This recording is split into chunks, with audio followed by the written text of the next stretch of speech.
You're listening to The Art of Imperfect Adulting. I'm your host, Amy Stone. Here, I share stories from real people navigating the adventure that I call adulting. Are you ready? Me too. Let's do this. Hello, friends. In this episode, I'm going to introduce you to Anne-Marie Wells. What I think is interesting about this particular story is that after we completed the interview and it was sort of sinking into my noggin, I was thinking back on it, and the decision or the choice that Anne-Marie made can be looked at in a way, it can be seen as changing pretty much every part, every facet of her life moving forward. It impacted her career, where she lived, who her partner was as a romantic relationship. So many things can shift on what at first seems like a small decision. So if you're ready, I'm ready. Let's do this. Anne-Marie Wells, welcome to the Art of Imperfect Adulting. Thank you for having me. It's so great to be here. I'm really happy you're here. Are you ready for a fun chat? Absolutely. All right, let's do it. Okay, so I begin every single one of my conversations by asking people to share where they are in the world. So, where are you when I'm talking to you today? I'm in Northern Virginia in the outskirts of DC. Oh, very nice. Very nice. It's Mhm. cold there. You guys are having, we're recording this in February. I think you guys are having some winter storms. That's correct. We just had 7 inches of snow, I think, Oh last my night. gosh. It's a winter wonderland here. That sounds delightful. It sounds fantastic. All right, I love to learn a little bit about people's personal background before we get into the topic of the day. So maybe tell us a little bit about you that was not related to what we're going to talk about today. Who are the important people in your life? Do you have pets? What are your hobbies? That kind of thing. Sure. I have a partner and we have a beautiful 10-month-old son named Orion. And those are the two main co-conspirators in my life. And yes, I have a lot of close friends. Hobbies. Ooh. Um, Your hobby Hobbies is outside of what I raising a do for my 10-month-old baby. life. Yeah, what are my hobbies outside of what I do for life? I do enjoy yoga. I love I was gonna say reading, but I also do that for like my work. So but I love to read not for work too. And yeah, I'm one of those people. I wouldn't say I'm a workaholic, but I love what I do, so I do what I love type of thing. I think that's perfectly fine. I think that's very fair. 10 months old, are you getting a full night of sleep?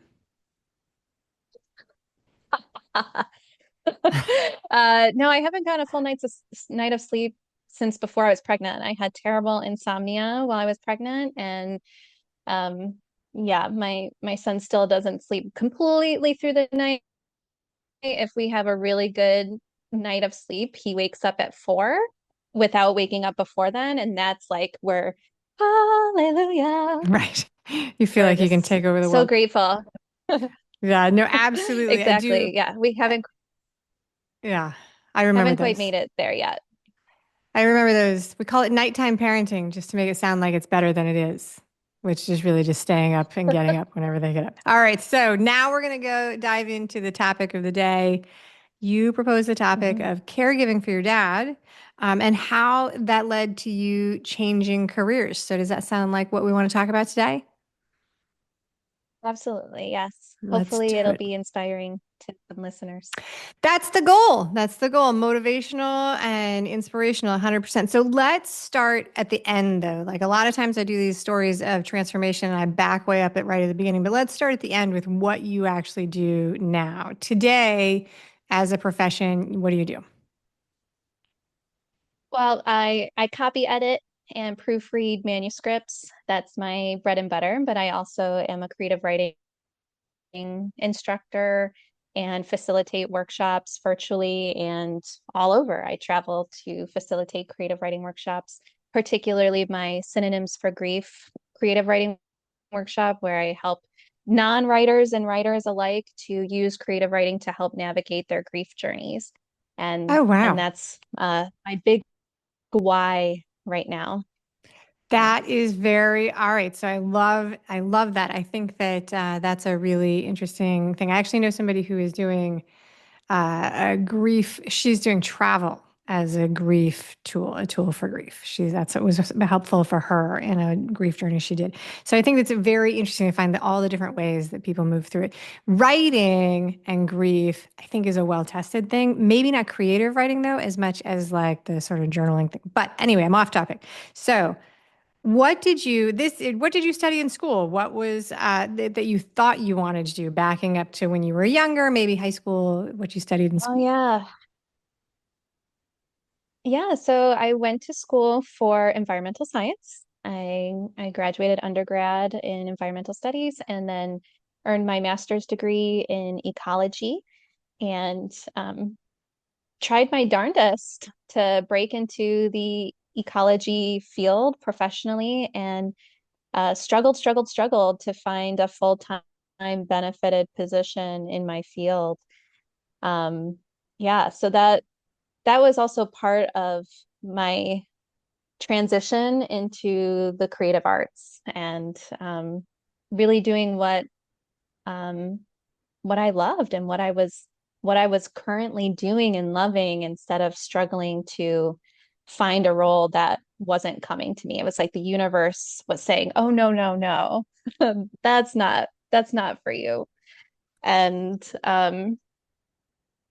yeah, I actually I don't know if you have like a follow-up question, but the fact that I couldn't find a position in my field um, was paramount to this journey.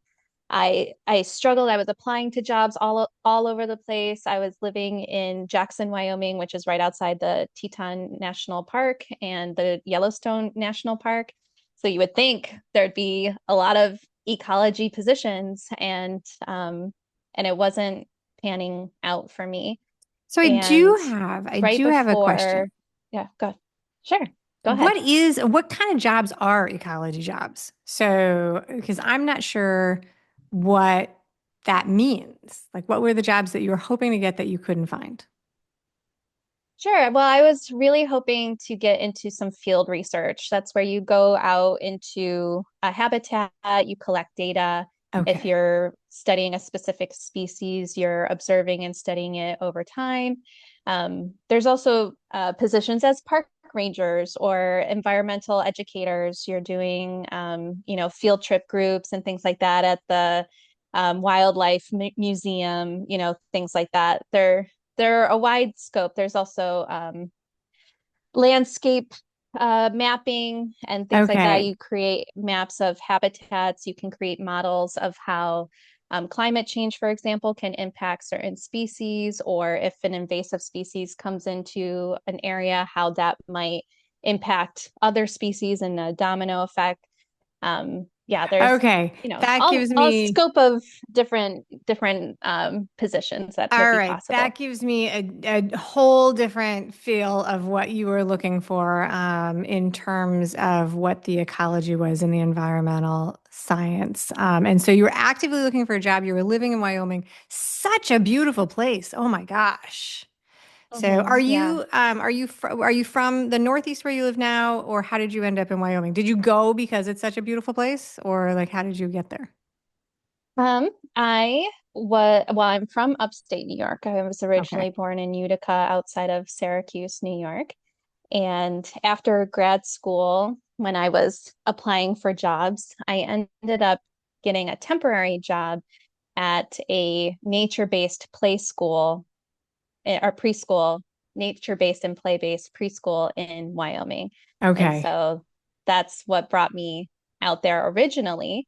And then I just kind of got sucked in and hung out there well, in and out. I tried different other locations for about 10 years and then ended up coming back to the East Coast. My sister lives here and my partner's family he's from here and so his family is still here as well. So So it you just kind of gave made it sense. a long try, though. You were looking for a job and living out there for 10 years, pursuing Uh, ecology. 8 at the time. Yeah, 8 at the 8. time. All right. Hmm. All right. So now we've got a feel for what you're doing now. That's the change, what you studied in school.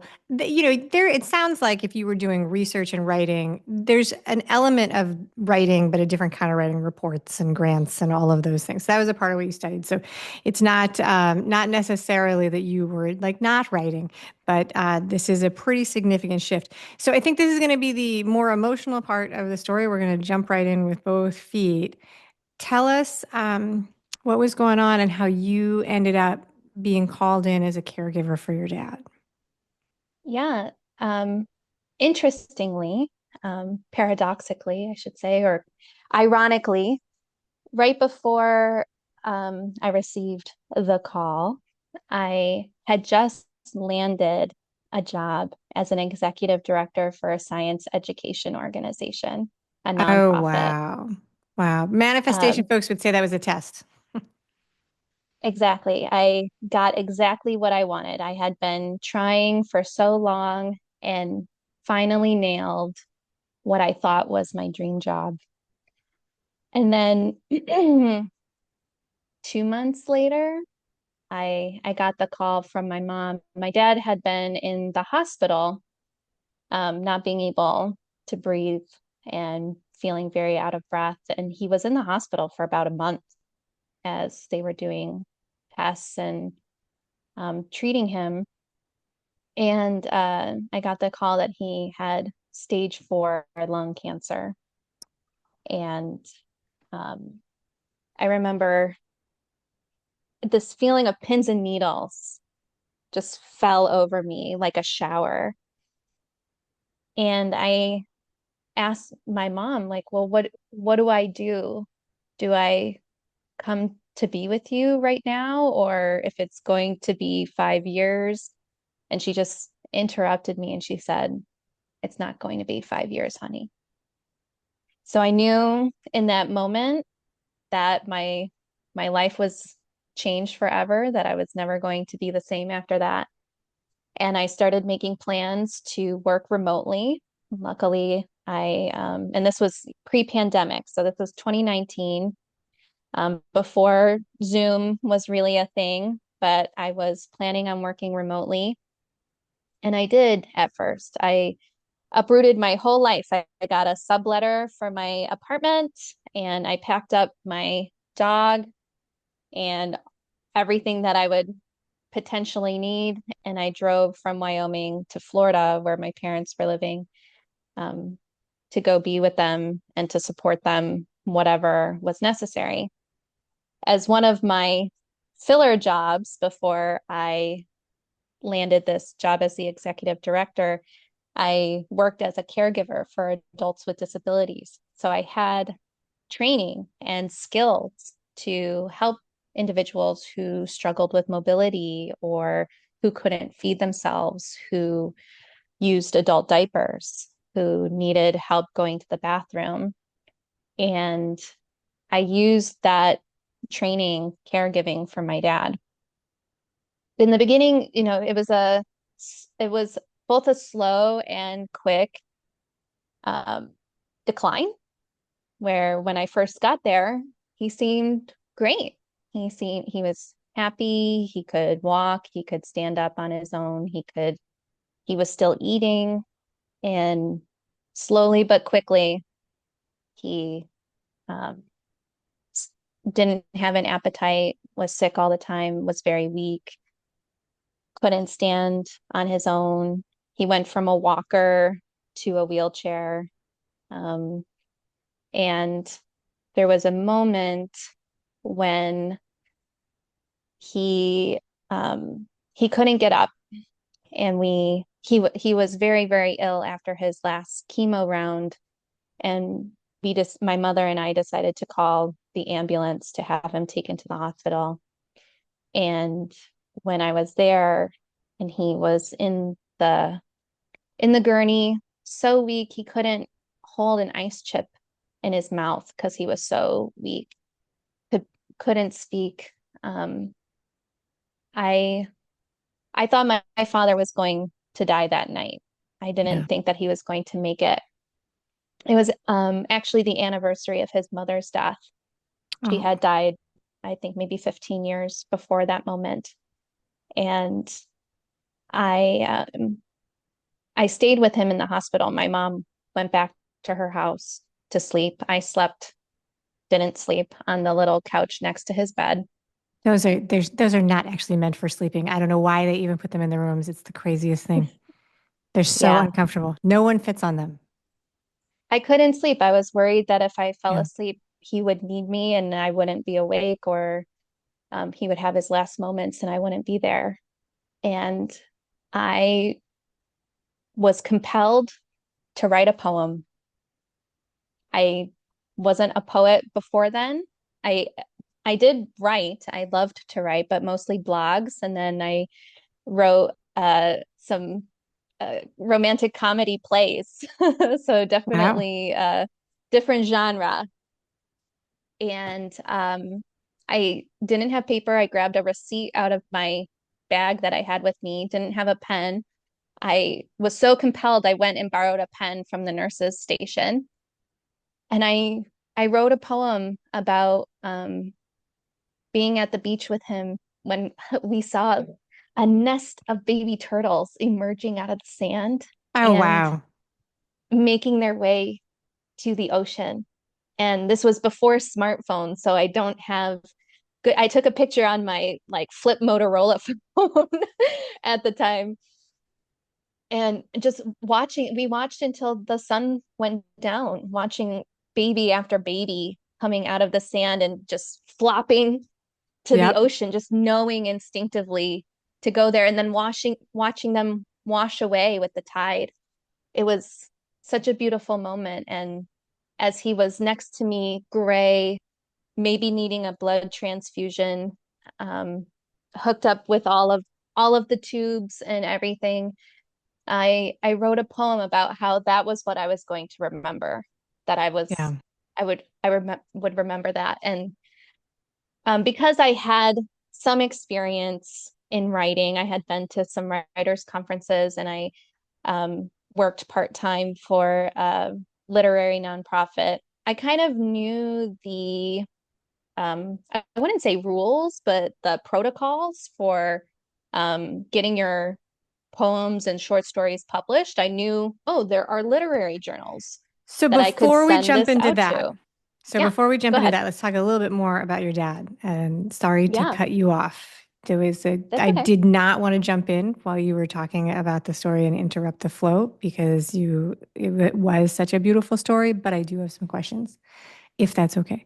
So one of the questions Mhm. I had when you were telling the story is that I was curious whether or not when your mom called you with the diagnosis, had your dad been sick before, or was that the first? Did you guys find out with stage four? We found out with stage four. He was Yeah. always very vibrant. I mean, he walked the dog multiple times a day, was going to the beach and walking there, and um, yeah, he was a heavier person, but he wasn't in and out of the hospital. He didn't have an inhaler. You know, he None wasn't of on those like a slew of things. medications or anything like that. That's such a tough thing, right? Like, 'cause I think that my concept of like end of life stuff when I was younger, I mean, younger, like in my teens and 20s, was really that, there would be more notice. It would be like Right. an announcement. It's like, oh, you're a little bit sick. And then you would go through that. And now there's a thing that I read about several years ago, which is, compression. It's like you lead a healthy life. And then the time where you're sick and declining can be very short. And that actually, if I was to write my future, that's what I'm championing because I think that an extended period of sick for myself is not my goal. You don't actually get to write this part of our story, but that's my if I get to put the vote Yeah. in, that's what I'm voting for me. And then the thing I was thinking of, I had two other questions was share with us about how old you were when this was happening. How old were you and how old was your dad? I was 33 and Okay. my dad Pretty was young. 74. Yeah, so pretty young when we talk about how old adults are when they lose their parents. I was about 36 when my dad died. I was one of the youngest people I knew, one of the first people in my friend group to lose a parent. There's, I mean, not any rules. People lose parents even as children. Somebody, when I was going through it, described it for me as joining a club that most people do join, but nobody wants to. You know, Absolutely. and I thought that was pretty spot on. Then I have a very self-centered question to ask you, which is just total. So I'm in Florida. What part of Florida were your parents in? Vero Beach on the East Oh yeah. Coast. So I'm in Miami. So, Mm. so there's that. So I was just curious. The turtle memory, that is a quintessential like coastal tropical experience. I've done a turtle release. I've never actually seen a wild turtle hatching. That is a spectacular memory. I've never seen it before or since.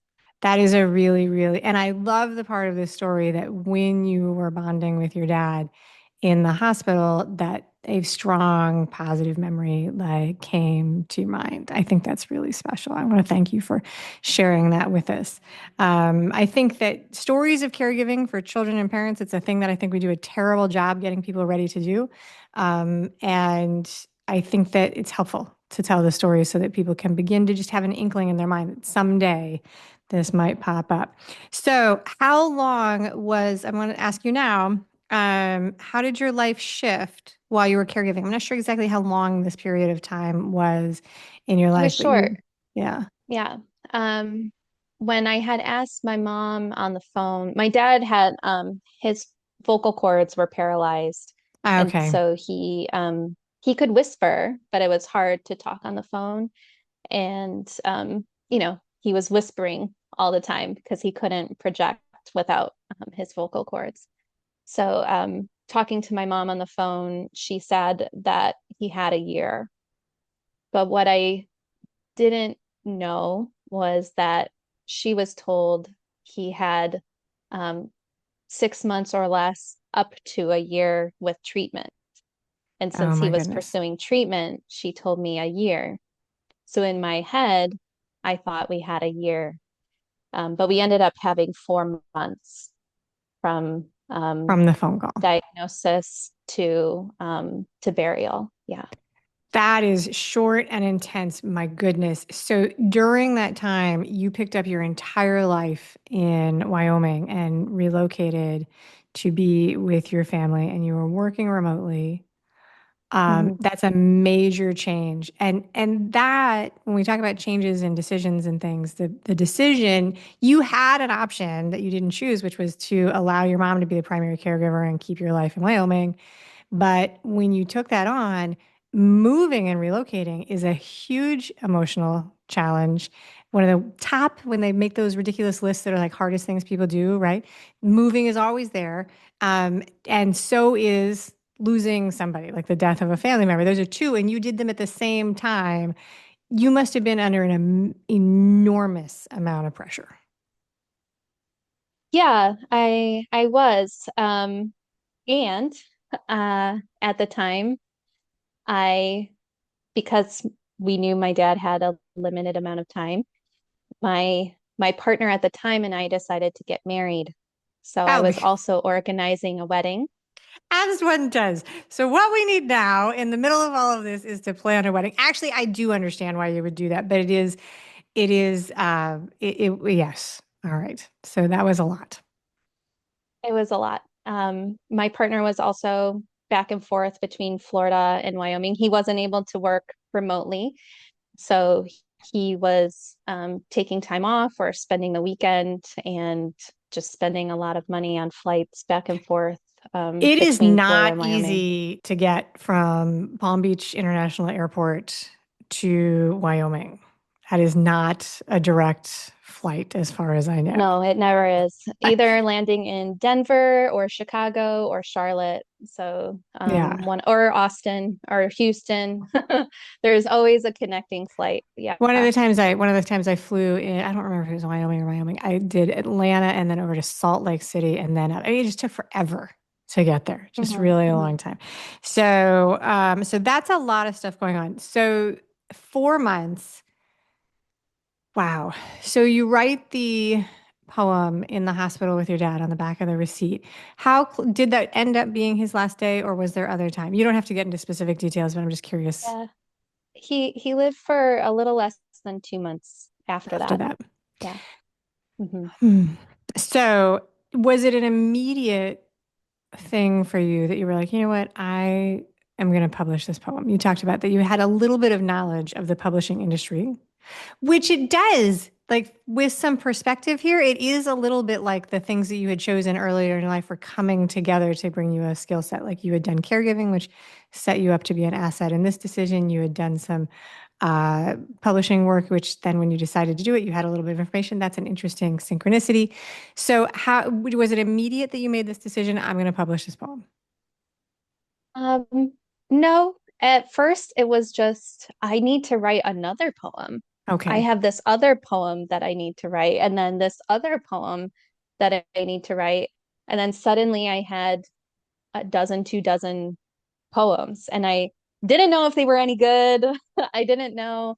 At that point, I hadn't read poetry collections really, one or two here or there, but I wasn't into poetry. It wasn't like my thing. And so I had maybe a handful of them, and I said, you know what, I'll send them out to some literary magazines and see what happened. No fee, not the ones that you have to pay a fee because I was just budding, but just to see what happened. And then within a few weeks, I got an email saying, we would love to publish your poem. And I was like, what? That's I was so amazing. surprised.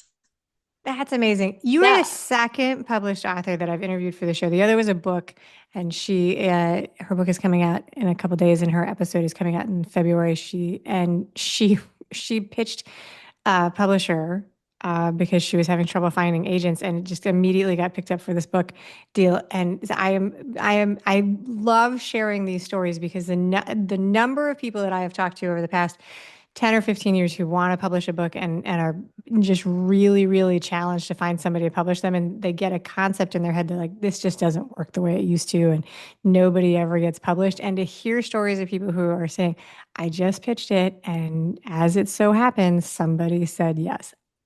Good job. Yeah, so the first poem that I wrote was the first poem I ever had published as well.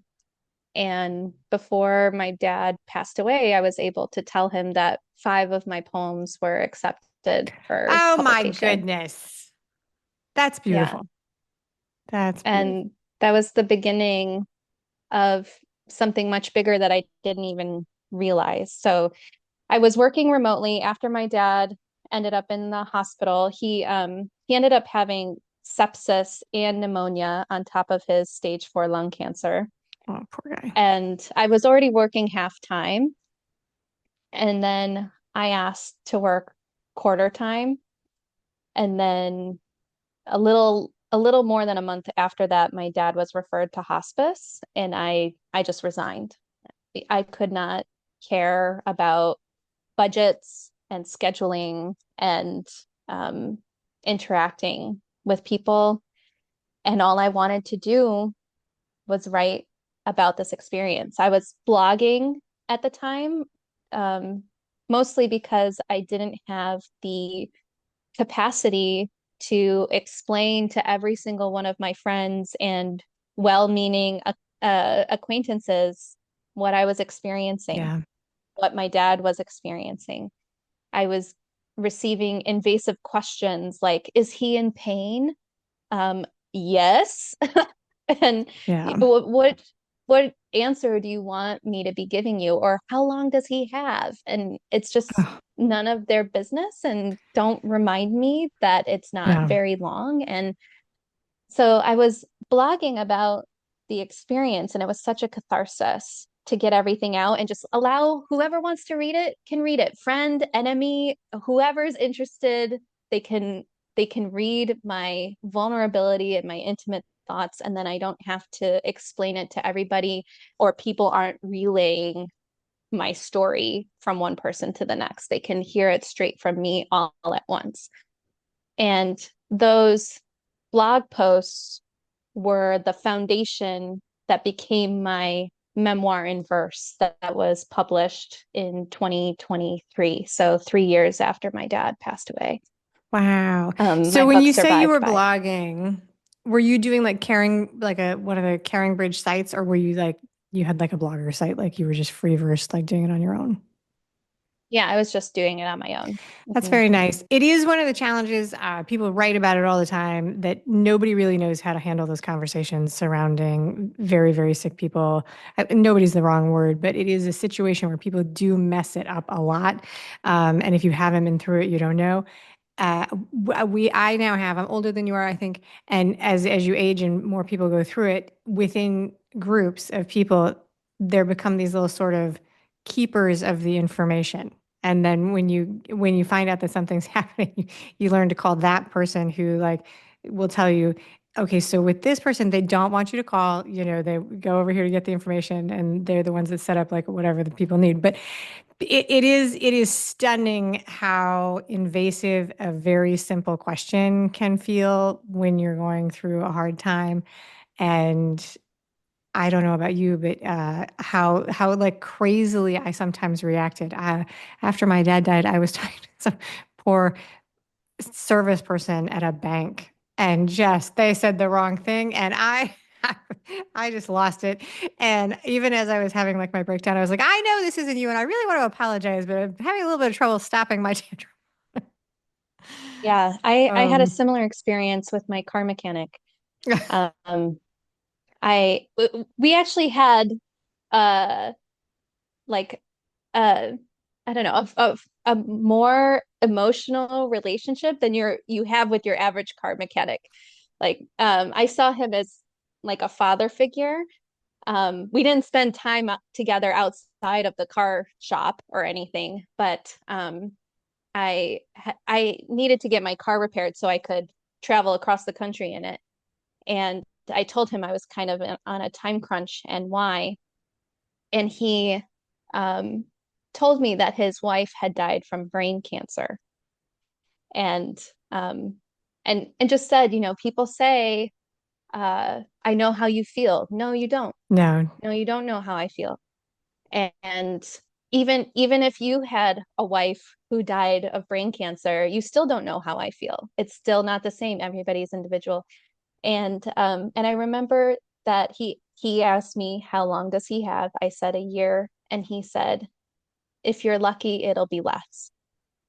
And I was so angry. I was just like, what an asshole. Like, why right, would you say that to me? If you're lucky, it will be less. And then I experienced it yeah, and I saw the suffering, how the chemo rendered my dad's hands useless. He wasn't able to hold anything in his hand. He couldn't feel. He had no sense in his hands. So he couldn't hold a spoon to feed himself. He couldn't hold his pills to to give them to himself. So he needed everything done for him. I sponge bathed him. I I rubbed lotion into his feet and his legs, and he was also he was always in a good spirits. He was even making jokes and everything, but that wasn't the life that he wanted to live. right. He didn't want to live that life. He didn't want to keep living just to be bedridden in hospice. Yeah, and you don't And have, you don't have a yeah, choice. You don't have a choice, which is a crazy thing to think of. One of the things that I knew somebody who was going through it. And one of the things that really pushed her buttons at the end with her family is people would ask if they could come visit. And she was like, no, like, stop bugging me. Like, if we wanted you here, we would have called you. People probably feel right. differently about that in different families, but like it's a very, very delicate situation. It brings out the best and worst in people. People who work at hospice are in my experience, generally awesome, and you can follow Oh, their yes. lead. So I agree with that. So you didn't just stop with the poem and you published the poem. I'm thrilled to hear that you got news about that while your dad could still be sharing with you. You wrote a memoir in verse. That's amazing. I think your note said that you've published two poetry books. Correct. Yes. A second one is titled Mother, comma, Verb.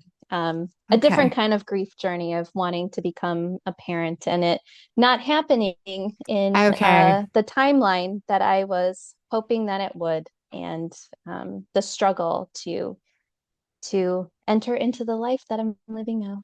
So this is really an interesting transformation because you say you were not a student or a fan of poetry when this started, but you have really developed as a poet. Part of this is that you went back to school, I think, to study writing. I did, yes. So after my dad passed away, 2 weeks before I was supposed to get married, we canceled the wedding, which ended up being good because my former partner and I are no longer together.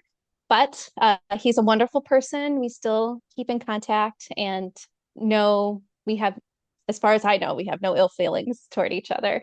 Let's go Um, with that. and he's still in Jackson, and every time that I've visited, we've always gotten coffee and caught up and everything. So it's all good. Also glad that we didn't get married at the time. But then, so we didn't get married, and then the pandemic happened. Okay. So also grateful in hindsight that my father passed away and we were able to have a funeral for him before everything went into lockdown. I can't imagine what my life and trauma would have been like had he died and I wasn't able to be there. I was there in the Yeah. room. I held his hand as he died. And if that wasn't possible, um, yeah, I know that for many people that was the case, whether they passed away from COVID or otherwise. Or other And things. Yeah.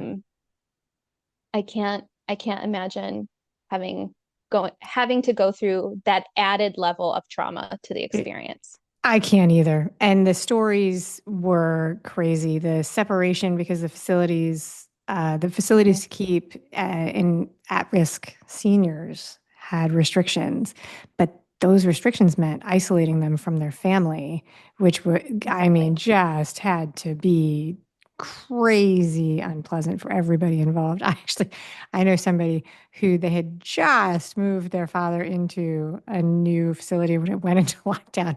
And then they had to like immediately within a month, they were like, we can't do this. So he didn't have any chance to like learn the routines or anything. And they were trying to, I was just a bystander hearing the vent fests, like the frustration stories, but crazy, Absolutely. crazy stuff. So then did you do school online? Is that what you did? You signed up for like Yeah. an MFA or something? Um, so I so I went back to Wyoming, and started my caregiving job again. Okay.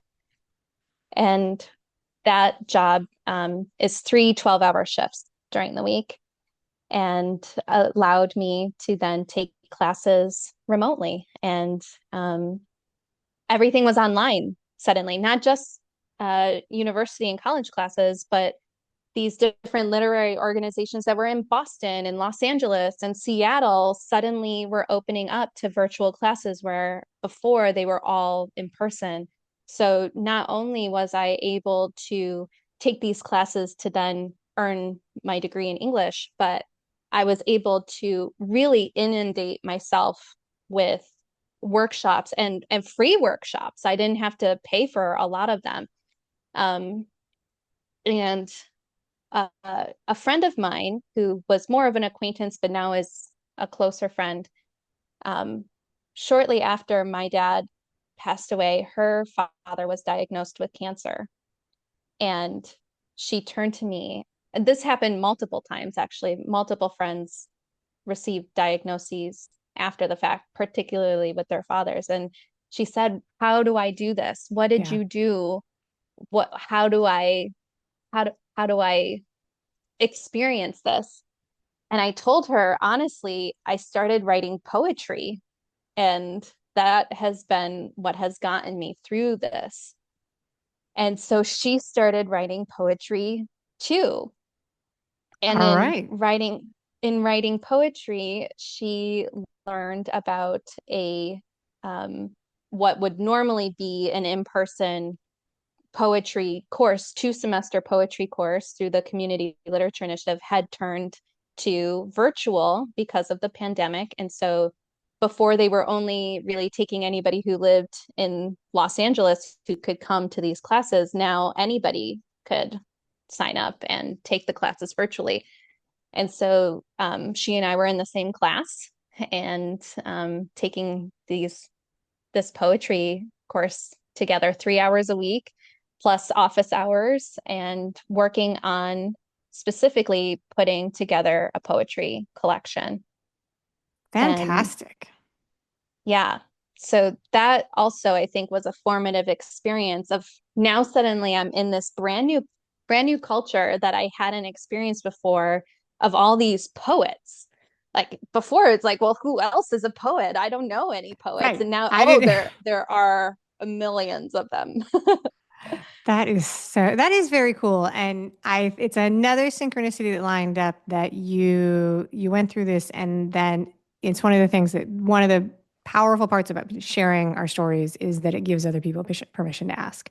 One of the challenges in that is that sometimes we're sharing stories. We don't have control over the part of our story we share, and it still gives you other people permission to talk to you about it, even if you don't want to. So it doesn't always work out as well. But it is really nice that you were able to help people walk through that, and you decided that's a part of what you do now. So tell people what you do now again and how they can find you, because it does feel to me like you've brought a lot of this stuff all together in a beautiful way.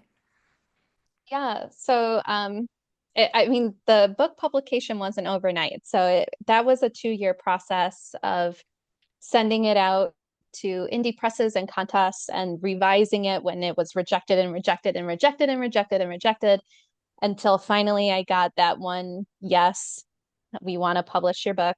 And then even after that, there was still revision. And in creating this book, um, it's my how-to guide of handling the news that your loved one has less than a year to live. Yeah. Before that, I didn't have any kind of guide. And the people who read it, the people who still read it, send me emails, contact me through my website or on social media. Thank you so much. You put into words how I felt, but didn't know how to say it. I received that That's message countless amazing. times. And so I knew that I had to do more to help people put into words their own story. Their own story is going to help then somebody else as well. It's creating a life raft of helpers who can help keep people afloat when they feel like they're drowning in grief. And so I developed a creative writing workshop, and it had many iterations, but essentially is the writing exercises that I did myself as I was creating this collection and what I needed to do for my own catharsis. Um, and so it's looking at other people's poems, but then also having writing prompts to generate one's own work with their own story, what they feel comfortable writing about in a supportive space. And it's what I would say is therapeutic, but not therapy. I'm not a licensed counselor or Sure. psychologist or anything. Just me using what helped me to help others as well. And I've facilitated this workshop at writers' conferences, art summits, public libraries, just independently on my own for literary nonprofits, virtually and in person. And when my book came out in 2023, that summer, I went on a book tour all over, mostly in the Pacific Northwest and the Mountain West, but all over. And I facilitated this workshop and did readings from my book. And it was such a powerful experience seeing others who aren't writers participating. And one particular memory that stands out was I was at a public library. There was a number of people there, all women, and then one older man. And um, he didn't share any of his work. He just seemed kind of quiet. I saw him writing, he was doing the exercises. Um, but he came up to me after and he just said, my wife died of lung cancer. And I said, I'm so sorry to hear that. And just opened it up for him to tell me more. And he's like, it's going to be 10 years this year, and I haven't moved on, and I need to do something different. And he said, my kids told me to come to this workshop, and I'm glad that I did. Wow. Oh my goodness. Oh my Yeah. goodness. It's super interesting because grief is such a uniting thing, and that I think everybody experiences it in some way, shape, or form, or at some point. And on one hand, it's one of the most researched and taught forms of help and self-help. Like there's books and podcasts and all of these things and helpers and religious tools and or faith-based tools and communities and all kind of things like that. And on the other hand, it is also something that I don't know anybody who goes into it who feels like they have any idea how to handle it when it comes. Hmm. And that happens over and over again. And so there's almost no limit to the amount of support that we can offer each other. And the second part about that, that I hope comes through in our discussion, is that there are people all around us that have gone through this who will stand by you and help support you as you go through it, because that's what you learn when you go through it, is how to just be next to somebody while they're in pain, right? Even And so 5 years later, even oh 10 yeah, years later, yeah, even 20 yes, years later, right. it doesn't And completely go away. yeah, no, it's very interesting. And so I'm really happy that you're doing this and that it has done that. How do people find you online? Tell people how they find your workshops and the work. Yeah, so I put all of my events up on my website, AnneMarieWellsWriter.com, and that's WRITER, not IRIDER. Oh, okay. Right. Not a motorcyclist or a horseback rider. And it's Anne with an E, so ANNE, AnneMarieWellsWriter.com. And we'll put I'm the on link to all that the in the social show media. notes. Yeah. Yeah, We'll put I'm that in the on show notes. every And social media thing you can think of under Anne Marie Wells Writer as well, the Facebook, Instagram, TikTok, YouTube, Blue Sky. I'm everywhere with Anne Marie Wells Writer. very cool. So that will be in the show notes, that link, so people don't have to remember the right way to spell and writer. And it's also, if you're Yeah. subscribed to the Imperfect Adulting email community, I put that link in the newsletter that goes out, so you can just click on it, find all the cool things. All right. We're going to close up. I'm going to ask you these three unrelated questions just for fun. This is an especially funny segue in the interview when there's emotional topics that we talk about, because I jump from talking about something deeply personal to things that are sometimes kind of ridiculous. And so I just put that little chatter in there to break the rhythm there a little bit. All right. What's a movie or a show, like it could be a TV show or a movie, that no matter how many times you see it, you will always like stop and watch it? Something that you can watch over and over and over again. Yeah, the movie Amelie, the French film Amelie. Okay. I've seen it probably over 100 times in my life. It came out in 2001. I can't tell you how many times I've seen it. And that's the only one. I'm not really a repeater.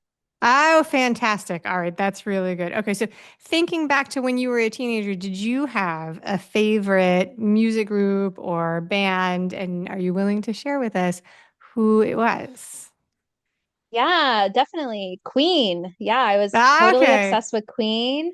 And I wouldn't say that I'm not anymore. I love the music of Queen. I love like glamorous people and wild people. Right now I'm really into Chapel Roan, and I feel Yeah. like, she's, right in line with Freddie Mercury with just being different and being willing to be different and not caring what anybody thinks about it. It would have been interesting if they had been alive at the same time with the Absolutely. theatrics now, to see what Freddie Mercury would have done.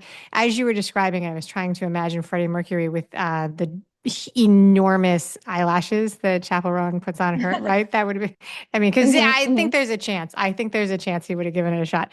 So, Absolutely. all right, third and final. Do you consider yourself a morning person or a night owl? I wrote this question before I knew you had a sub 1 year old child, but how do you Yeah. consider yourself? I am neither one of those. I am an afternoon angel. I don't know. Okay, But even fair. before I had a baby, I don't like waking up early. I don't like staying up late. hit me up at 11, hit me up at 3 in the afternoon. At that midday to afternoon span is where I peak. Yeah. Fantastic. I love that answer. I love that it was A or B and you were like E. I picked none of the above, writing my own answer. I totally love it. That's it. Anne Marie Wells, thank you for being a wonderful guest today on the show. Yeah, thank you so much for having me again. It's been a pleasure. Thank you for listening today. I hope that you enjoy the show. And before I go, I want to encourage you to become a bigger part of the conversation. Obviously, subscribe wherever you're listening to the show. Listen to more episodes. That'd be great. Obvi again, please write a review and tell your friends about the show. That truly is a great help for getting the show in front of new people. Okay, but more fun for you yourself, head over to imperfectadulting.com and join the email community. You'll get some free stuff right away, and that way you'll begin to get the emails about the podcast. This includes the links for the special offers from the guests, and it's the only way to get that. Also, if you aren't in the mood to listen, I actually include an article directly in those emails. Whee! Now, if you love this and you crave more time with me, Amy, as a coach, a mentor, or just adultier adult, numero uno, check out The Village. If you have a story you want to share with the listeners, I'd love to hear from you. I have an open application. Just let me know you want it. And that's a wrap for today. Until next time, remember, the journey is the destination. Ralph Waldo Emerson said that, not me. Well, until just now, I did just say it. But what I want you to hear today is that if your adulting journey isn't going the way you expected, that may not mean that you're lost. It may just mean that you're on your way. This is Amy Stone, signing off. The Imperfect Adulting podcast is created and produced by Amy Stone and Amy Says So. Anything expressed on this show is offered as entertainment, and the views of the guests may not always represent the ideas and viewpoints of the host. That's me. Amy does not intend or hold herself out to provide professional advice or recommendations of any kind. In the end, you and you alone need to make those kinds of decisions based on your personal and individual situation, needs, circumstances, and comfort level.